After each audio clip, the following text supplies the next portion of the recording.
So we'll just kick start. Welcome everyone to the inaugural Miro Cookie 101 workshop. So those of you who don't know me, I'm Neil Halliday, and I'm one of the directors here at Miro Customer Data Platform, based in, I was going to say sunny Singapore, but today it's rainy Singapore. So I'd like to thank everyone for joining us here today. Hope everyone's keeping safe and well. And again, thankfully, not too long till the weekend now. So today, for today's session, I'll basically be breaking down the basics of what cookies actually are and how they're used. Excuse me, what changes are on the horizon and what the implications will be to businesses and individuals. And then finally, we'll uncover the solution and how we at Miro solve the problem. So again, feel free to stop me at any time if you want to ask any questions. Alternatively, you can use the online chat function if you're feeling a little bit shy today, and we'll try and keep it a bit fun and interactive. Okay, so first off, the million-dollar question. Why are cookies so hot right now?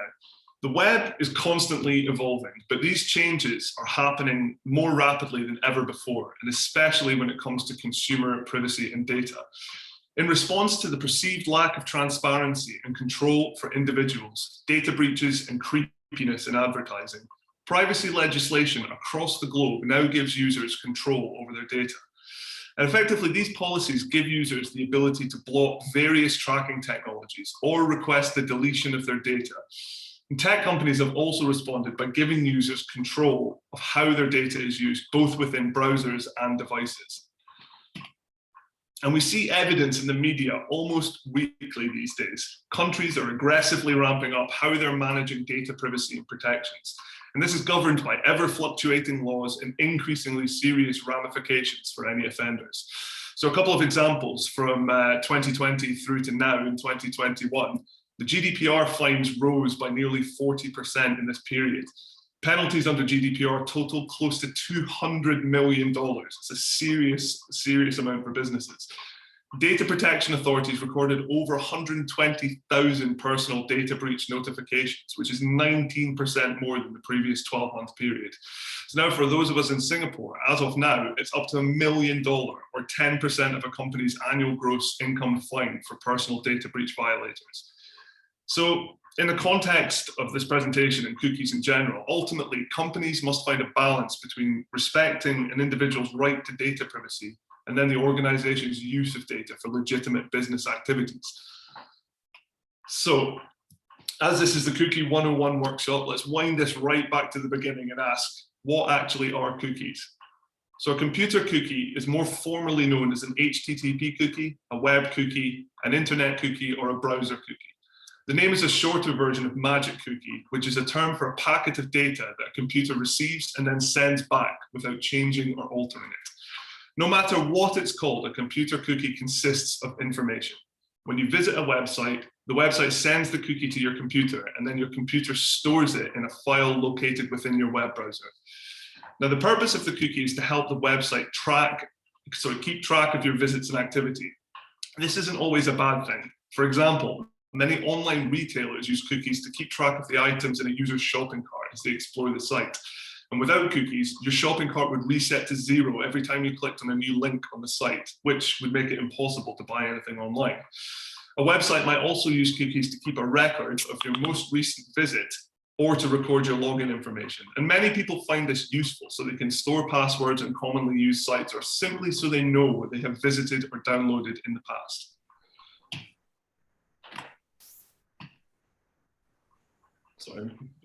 So the actual mechanism of how it works is when you visit a site that uses cookies for the first time, a cookie is downloaded onto your computer. The next time you visit that site, your computer checks to see if it has a cookie that is relevant, that is one containing the site name, and sends the information contained in that cookie back to the site. The site then knows that you have been there before, and in some cases, it tailors what pops up on the screen to take account of that fact.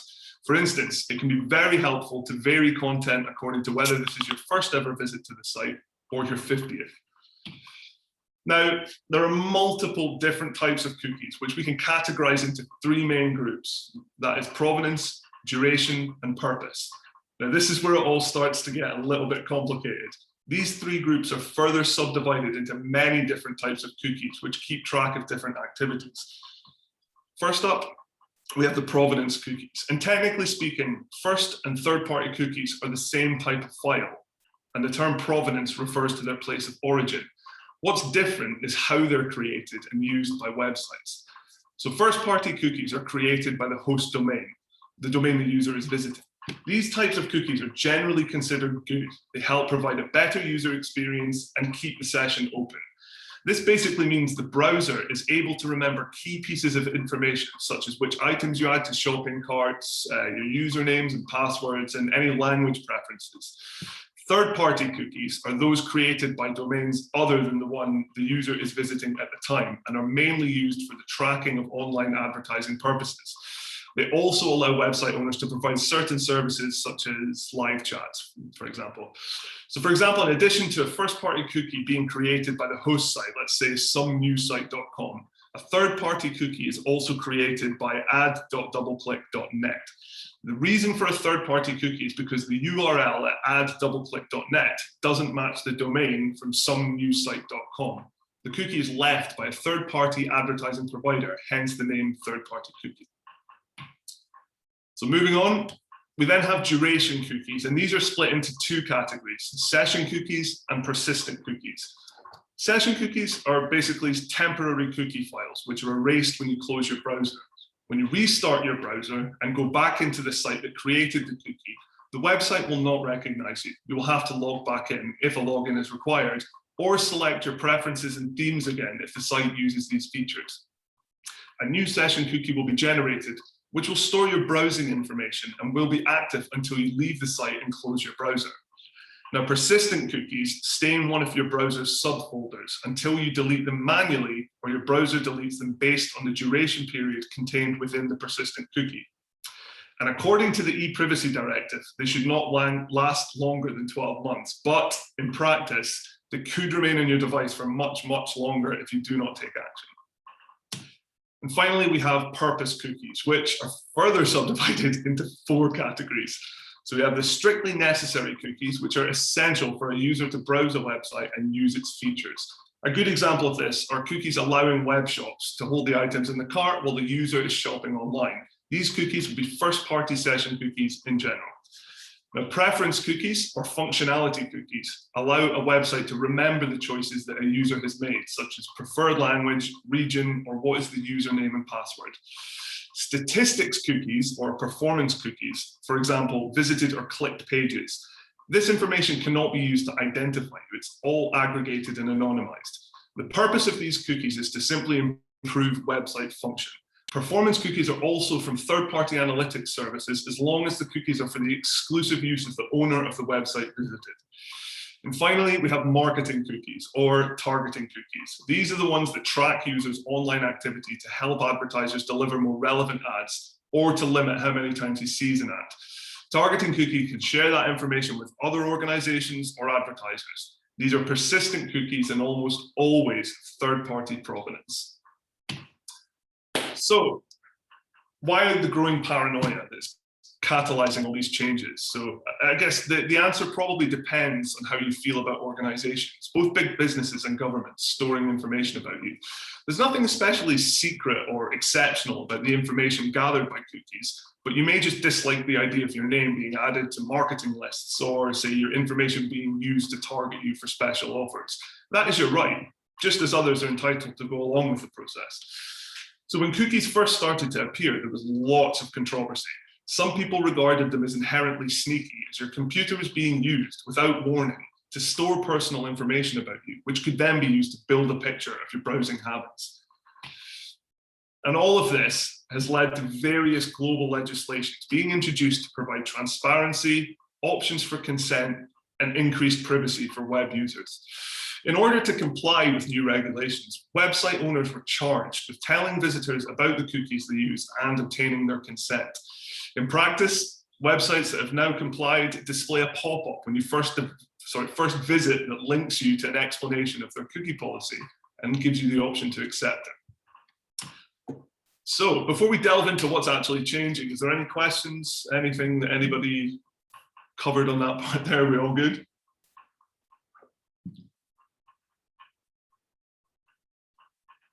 Excellent. I know it gets a bit complicated towards the end, but let's delve into what's actually changing with the removal of third-party cookies. You know, for the marketers amongst us, for many, many years now, third-party cookies have been the cornerstone of online advertising. But, you know, anywhere you read in the media today, it's apparent their days are numbered. The removal of third-party cookies will make it vastly more difficult to track activities on the web and then serve personalized content. Safari and Firefox have already blocked third-party cookies, but when it comes to market share, Google's Chrome is currently the leader, as you can see here, by some degrees of magnitude. And so its switchover is the big one and the one that everybody is keeping an eye on. On June 24th this year, Google announced that they intend to delay by more than a year its self-imposed deadline to deprecate third-party cookies in its Chrome browser. The timeline was originally targeted for March 2022, but is now expected to be completed by 2023. Now, there are a number of variables that contributing to the delay, which include a desire to allow sufficient time for public discussion on the right solutions, continued engagement with the regulators, and also for publishers in the advertising industry to migrate their services. But what has undoubtedly pushed the timeline forward was Chrome's decision to end the initial trial of its proposed alternative to third-party cookies, the Federated Learning of Cohorts, or FLoC, which I will explain in detail shortly. Now that most browsers are limiting third-party cookies, more organizations are trying to implement identity resolution strategies and technologies, but there are still significant challenges to their success. Now, customer data is scattered throughout an organization. It's often residing in silos that hinder marketers' ability to develop and nurture relationships. You know, a consumer might show up under different identifiers when researching something on one device, i.e. their desktop cookie or their login name. They could be calling on another from their mobile phone and then buying something for you via your loyalty ID or their credit card details. Excuse me. Each of these identifiers can live in a different department with disparate collection and matching requirements. Now, losing data like this is no small blow. A recent marketer survey conducted by Phronesis Partners found that 80% reported being very reliant on third-party cookies, whilst fewer than half of those surveyed feel very prepared for the upcoming changes. So, on to Google. And as we touched on there, this is the big one due to Chrome's vast market share. They're no longer going to enable individual level tracking and targeting. There will be no more behavioral targeting or profile building in its ad products, and they have also committed to not build alternative identifiers, such as hashed emails. A couple of things, however, will remain the same. Google will still track and target users on mobile devices, and they will also continue to allow advertisers to match their own customer data to Google's first-party data to target or measure campaigns. The catch being, as long as it resides within Google-owned inventory. So, as I touched on earlier, their solution is called the Federated Learning of Cohorts, or FLoC. This is Google's alternative to third-party cookies and is based on machine learning. Now, FLoC is a type of web tracking that essentially groups people together into cohorts based on their browsing history for interest-based advertising. It was promising, but also problematic. Earlier this year, The Economist reported that it may be hard for Google to stop the system from grouping people by characteristics they wish to keep private, such as race or sexuality. The article also expressed privacy concerns, suggesting that cohort systems could facilitate fingerprinting of individual devices. Now, because of this, it all seems to be up in the air currently. Google are backtracking and exploring a few other directions to take FLoC in, which includes moving from a cohort-based identifying system to a topic-based one, where topic-centric IDs associated with subject matters on websites people visit, such as, say, performing arts or fitness or sports, whatever, as opposed to assigning an opaque numerical cohort ID, which Google themselves found very hard to express, and it was even harder for the general public to understand. So, despite the apparent incomprehensibility, FLoC's original cohort-based approach raised some clear red flags amongst privacy advocates for how they could be used to identify people, and those fears turned out to be fairly well-founded. Sorry. And for the other main browsers, it's been this way now for a while. Mozilla's Firefox introduced enhanced tracking protection, and Apple Safari have their intelligent tracking prevention. Both work similarly in that trackers and third-party cookies are blocked by default, and they are continually working on ways to block workarounds such as the fingerprinting we mentioned earlier and redirects. So to sum all of this up, everyone agrees that third-party cookies aren't perfect. They're household, not individual identifiers. Moving past cookie-based marketing makes philosophical, ethical, and practical sense. However, this year-long reprieve enables companies to continue developing their own solutions and to make up lost ground and lost time. After all, personalization, measurement, and general customer experience are getting harder to execute effectively. The pandemic accelerated people's desires for meaningful, relevant, and personal experiences without sacrificing privacy and protection. So Google is simply giving a temporary stay of execution, not a pardon. Any questions on anything there from anyone before we go on to the impact? And to allow Neil to have a quick drink.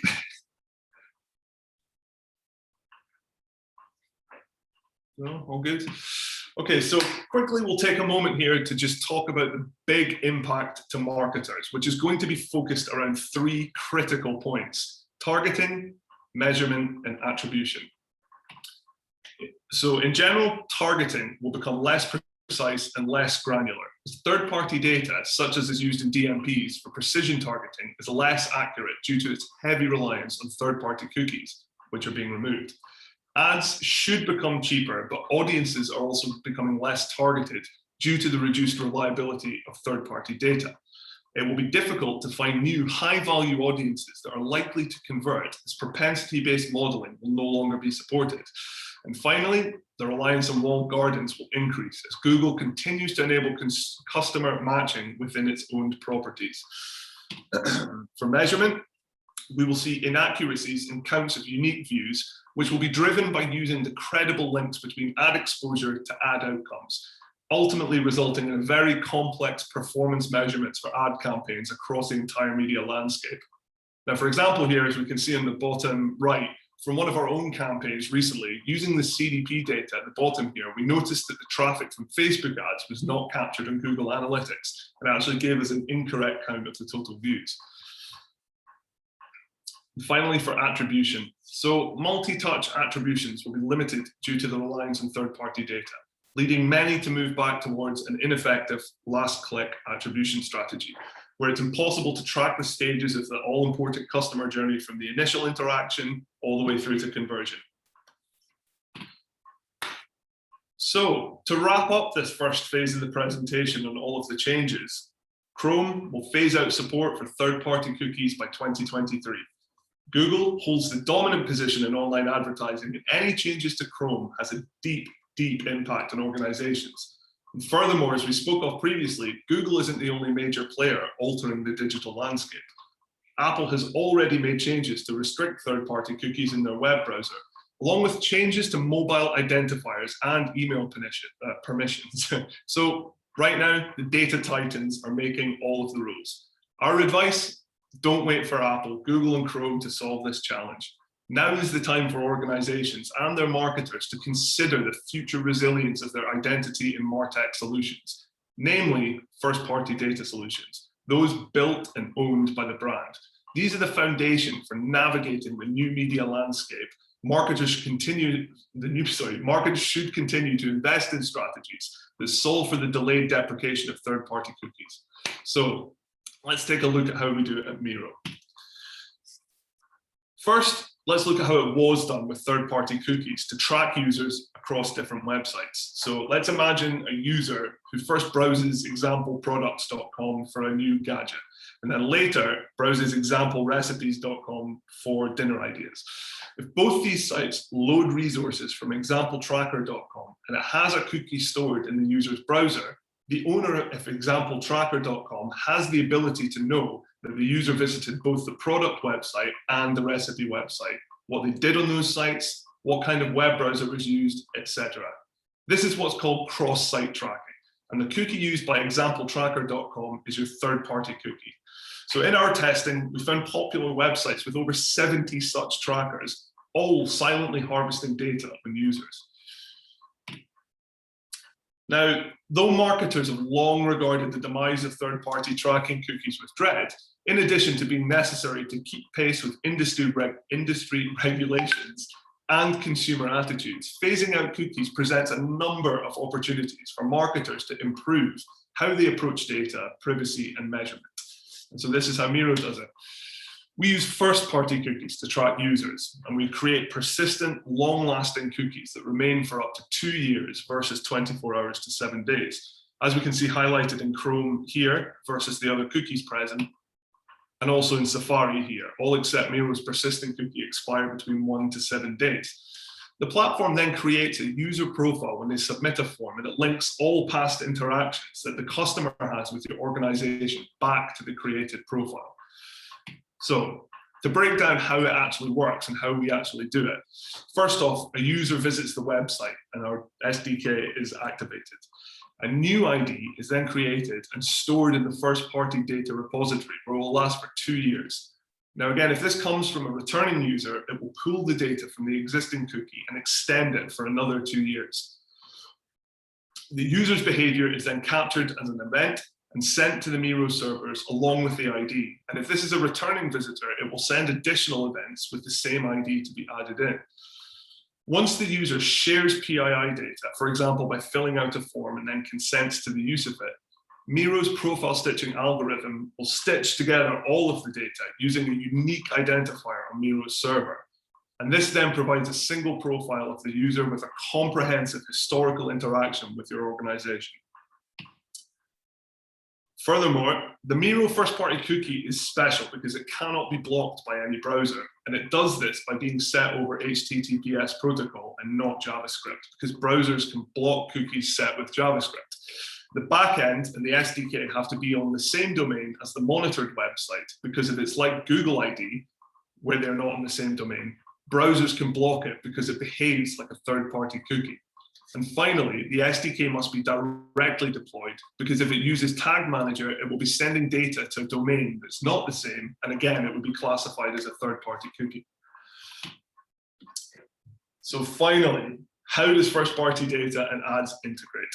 When a user visits the website and shares PII data, Miro's profile stitching algorithm will stitch all the data together using a unique identifier, also linking the IDs generated by others, such as Google Ads, to the same the same stitched profile to create this single profile of the user. This then enables you to granularly segment your audience and then activate that data into any desired channel.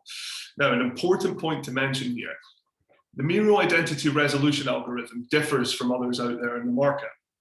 Companies claim to display your single customer view, but it is often very limited since they usually only define one unique customer through one email address across all data sources. This is far from perfect because your customers are interacting with your organization across many different touch points, and they often use different IDs in the process. Your customer database grows, but with multiple entities not matched together. So as we've just covered, with Miro's SDK providing this first-party data collection, you're creating a persistent identity based on crucial first-party data and other identifiers that are then stitched together from these various sources in a transparent way, creating a true single view for your customers. And all of this adds up to providing businesses with the necessary solutions for tracking, measurement, and attribution, ultimately future-proofing you against the unknown. Sorry. So any questions there before I touch on some of the other solutions that are available? Yes, this is Vivek here. Mm-hmm. So I'm still not sure about or clear about how does it track across multiple sites that the customer is visiting. I still kind of didn't get that very clearly. So the profile stitching in Miro will essentially stitch together the other identifiers that the customer will have from like Google Analytics, if like say Trade Desk, for example, or other parts online, and it stitches it back to the Miro identifier. No. So other identifiers, when you say it's the other identifiers put in by the brand themselves, is that what you're talking about? when you're referring to other identifiers, what are they referring to? Yeah, so like such as the Google cookie, this slide here, if you look in the available trackers, we've got the Google cookie ID, the Miro cookie, we have our Trade Desk cookie and Criteo cookie, for example. Once it comes into the CDP itself and the profile stitching is done, it brings in all of these identifiers and creates the identity graph. What I'm trying to ask is that, so once that cookie, third-party cookie ban hits in and those third-party cookies are no longer available, how does it still, I mean, those other cookies might be available right now, but they'll not be available in future. So how does that still work? Sorry, I can't. I mean, in future, these other cookies other identifiers will not be available, right? The third-party cookie track, yeah, it won't be available, yes. Will not be available in future. Yeah. So how will the system still work? I mean, so I can track all my first-party cookies, but the third parties are not available. So how do I then integrate the information from the other sites that the user might have browsed on? Sorry, Vivek, I can't really hear you. It's breaking up a little bit. Can I come back to you? Can I come back to you at the end here? And we'll wrap up the sure. questions. Yep. Go ahead. Headphones in. I think it's just a little bit. My connection's not great. Sorry, excuse me. Hello. Apologies. Yeah. Hi. Hi. Yeah. I caught his question, and I do have the same one. So my understanding was the question is, for example, right now, Miro can look at Google Analytics and the Trade Desk, for example, and unify those in a profile, right? Yeah. So when the Trade Desk's cookie is no longer available, so it means that that portion of the profile is also no longer available for use on Miro. Miro, well, not necessarily. The Trade Desk cookie will remain available if you have that system connected to the integrated into the system. So Miro will essentially, any system you have integrated will bring in all available identifiers and then stitch it back to the profile. So you create that single customer view. Right. Okay, thanks. Does that answer your question? Thanks. Yeah. No problem. Neil, this is Ritika. I have a follow-up question on Stephanie's. So does it mean that Google's first-party cookies, Trade Desk first-party cookies, and Criteo, so all of these will be their own first-party cookies, so that's the data they own, and that will be married together by Miro using the identity graph? Yes, Miro brings in basically all available identifiers that are connected to the system and then builds your identity graph matched up with the first-party data that we collect from people through the SDK. So once they get the Miro identifier, it all basically gets stitched back to the single customer view and grows obviously with time as they are going across your different connected sources. Okay, so is the Trade Desk cookie refers to the unified ID, or so just trying to understand, the Trade Desk is the DSP? It's like a tracking pixel essentially that Trade Desk will have for the individual that we bring in by being connected to Trade. Like we would have, for example, Trade Desk connected as a data source or data destination in the CDP for activating your advertising channels. And then the individual that has the Trade Desk ID attached to them, it's the tracking pixel. Once it comes back in and the profile stitching is done, it would get added in as another identifier. If it's useful for anyone to find out more, like we can run, I can show you in a demo of the actual platform how it works with the profile stitching and the various different IDs. Okay, that would be great. But one last question. So the tracking pixel that you mentioned, would that still be applicable in the case when the cookies go away? Yes, because it's not a third-party cookie that's being garnered on the website, for essentially. Okay, so it will be Trade Desk first party. Itself, yeah. It's just a customer identifier. Okay, makes sense. All right. Okay. Thank you. All right. Sorry about that. My connection's a bit weird. Okay, so look, let's just move on to some other identifiers that are out there. There's a few other solutions in the market that I'll just give a quick overview on. So as we touched on earlier, Google have got their privacy sandbox. So here is the browser and not the website that will know that you've visited certain websites and then categorize you into the cohorts.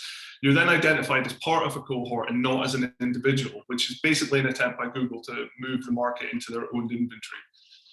Then we have, as we chatted about, the Trade Desk Unified ID 2.0, which is from the Trade Desk, but other ID solutions as well. So this is an attempt to be an updated version of cookies. It uses the consumer's anonymized email addresses, which are gathered from a user logging into a website or an app as an identifier. And the data that's collected from the third party will then be matched with first party data to create an identity graph. The user will then get to set preferences on how that data is shared. And finally, we have SWAN, which stands for Secure Web Addressability Network.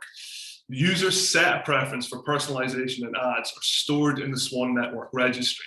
This is then shared with other SWAN participants so that the individual's access to the content they seek is no longer interrupted. So not only will this improve their experience interacting with different sites, but it will also ensure that their preferences are shared in real time and adhered to. The individual can change their preferences anytime on any one of the sites, for example, to exercise their right to be forgotten. And the change will be updated on all sites instantaneously.